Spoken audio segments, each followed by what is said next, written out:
আসসালামু আলাইকুম। Java Bangla video টিউটোরিয়ালে আপনাদের সবাইকে স্বাগতম। আজ আমরা জানব আইডেন্টিফায়ার কি। What is identifiers? Identifiers are the name of variable, method, class, package and interface. তো আইডেন্টিফায়ার হচ্ছে আমরা যার মাধ্যমে কোনো কিছুকে আইডেন্টিফাই করতে পারি, অর্থাৎ একটা ভেরিয়েবলের নাম। আমরা এর আগে দেখছিলাম যে কখনো যদি আমরা একটা ভেরিয়েবল প্রিন্ট করি তাহলে ওর নামটা আমরা দেই system.out.println এর মধ্যে, তাহলে সেই ভেরিয়েবলটার ভ্যালু প্রিন্ট হয়। তো এই যে আমরা নাম দিয়ে কে আইডেন্টিফাই করতেছি, এজন্যই যে কোনো নামকে বলা হয় আইডেন্টিফায়ার্স। অর্থাৎ ভেরিয়েবলের নেম দিয়ে ভেরিয়েবলকে আইডেন্টিফাই করি, মেথডের নাম দিয়ে মেথডকে আইডেন্টিফাই করি, ক্লাসের নাম দিয়ে ক্লাস, প্যাকেজের নাম দিয়ে প্যাকেজ এবং ইন্টারফেসের নাম দিয়ে ইন্টারফেসকে আইডেন্টিফাই করি। তো এই আইডেন্টিফায়ারগুলো আমরা নিজেই লিখি, যেমন আমরা ভেরিয়েবলের নাম লিখছিলাম। তো এই নাম লেখার কিছু নির্দিষ্ট নিয়ম আছে, সেগুলো আমাদেরকে মেনে চলতে হবে।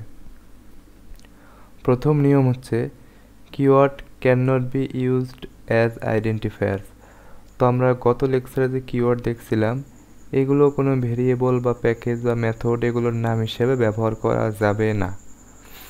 তো identifier must not start with any numeric, অর্থাৎ আমরা যে নামগুলো লিখব সেগুলো অবশ্যই কোনো নিউমেরিক সংখ্যা দিয়ে শুরু হওয়া যাবে না। নিউমেরিক বলতে 0 থেকে 9 এই সংখ্যা দিয়ে আমরা নামটা শুরু করতে পারবো না।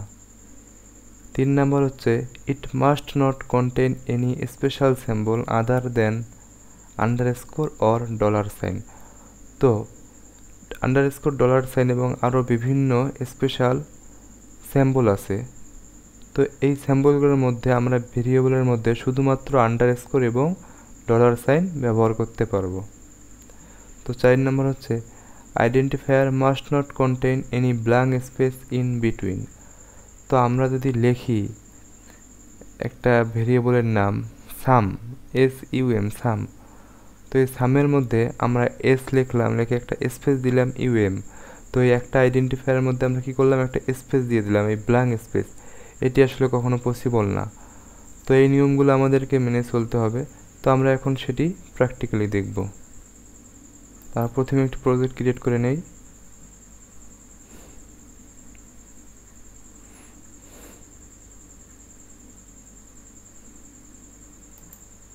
নেক্সট প্রজেক্টের নেম দিলাম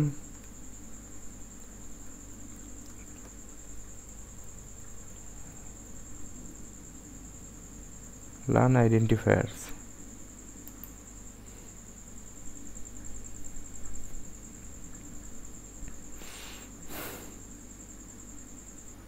ওকে, আমাদের প্রজেক্ট ক্রিয়েট কমপ্লিট। তো আমরা এখন একটি জাভা সোর্স ফাইল নেব।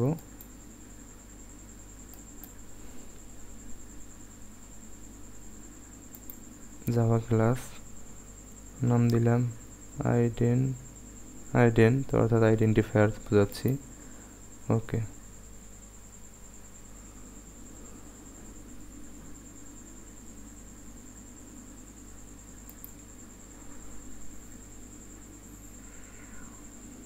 তো আমরা মেইন ফাংশনটি লিখে নেই।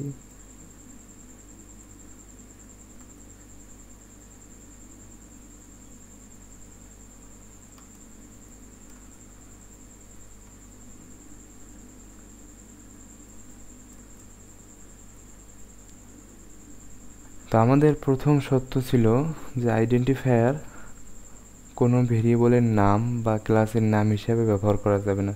তো আমরা দেখি, মনে করলাম আমরা একটা ইন্টিজার টাইপের ভেরিয়েবলে আমরা ইন্টিজার ভ্যালু সেভ করব। তো আমরা ভেরিয়েবলের নাম দিলাম, আবার ইন্টিজার তো দিতেই হবে যেহেতু ডাটা টাইপ, বা আমরা ইন্টিজার টাইপের ভ্যালু, ডাটা টাইপ যদিও শিখিনি এখনও, ইন্টিজার টাইপের ভ্যালু আমরা রাখতে চাচ্ছি। তো লিখলাম ইন্ট ইকুয়াল 10। তো দেখি একটা ইরর শো করতেছে এখানে, আনএক্সপেক্টেড টোকেন, মানে এটি আসলে নাম হিসেবে ব্যবহার করা যাবে না। তারা বুঝতে পারলাম যে কোনো কিওয়ার্ড ভেরিয়েবলের নাম হিসেবে বা আইডেন্টিফায়ার হিসেবে ব্যবহার করা যাবে না। তো আমরা এটি ব্যবহার করতে পাবো না। যে আইডেন্টিফায়ার কখনো নিউমারিক সংখ্যা দিয়ে শুরু হতে পারবে না। দেখি, আমরা লিখলাম ইন্ট 0 ab ইকুয়াল 50। তো এখানেও দেখতেছি আমরা এরর শো করতেছে, শুধু এই জিরোর কারণে। নিউমেরিক সংখ্যা দিয়ে আমরা শুরু করছি, তো 0 যদি আমরা কেটে দেই তাহলে লিখবো না ওকে ফাইন, কোনো সমস্যা হচ্ছে না। তো তৃতীয় নম্বরে আমরা দেখছিলাম যে আইডেন্টিফায়ারে কোনো স্পেশাল ক্যারেক্টার থাকা যাবে না উইদাউট, শুধুমাত্র আন্ডারস্কোর এবং ডলার সাইন ছাড়া। তো আমরা দেখি, তো ইন্টিজার একটা ভেরিয়েবল নিচ্ছি, ইন্টিজার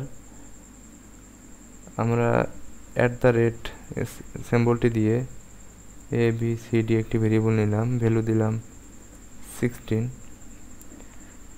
ভ্যালু দিলাম 60। তো এখন দেখি যে এখন এরর দেখাচ্ছে। আমরা যদি এটা কেটে দেই তাহলে দেখবো কোনো এরর নেই, অথবা আমরা যদি একটি আন্ডারস্কোর দিই কোনো এরর নেই, অথবা আমরা যদি একটি ডলার সাইন দিই তবুও কোনো এরর নেই। আমরা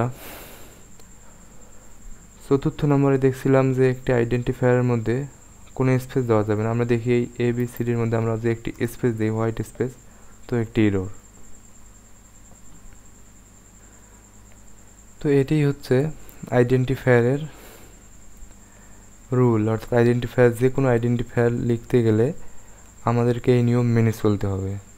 তো আবারও একবার স্মরণ করে দিই, আইডেন্টিফায়ার মানে শুধু ভেরিয়েবলের নাম নয়, আমরা ভেরিয়েবল সম্পর্কে জেনেছি জন্য আমি ভেরিয়েবল দিয়ে উদাহরণ দিলাম। তো এই যে ক্লাসের নেম, এটাও একটি আইডেন্টিফায়ার। তো যত নেমিং বিষয় আছে তা আমরা সবগুলোই এই রুল মেনে চলব। আল্লাহ হাফেজ।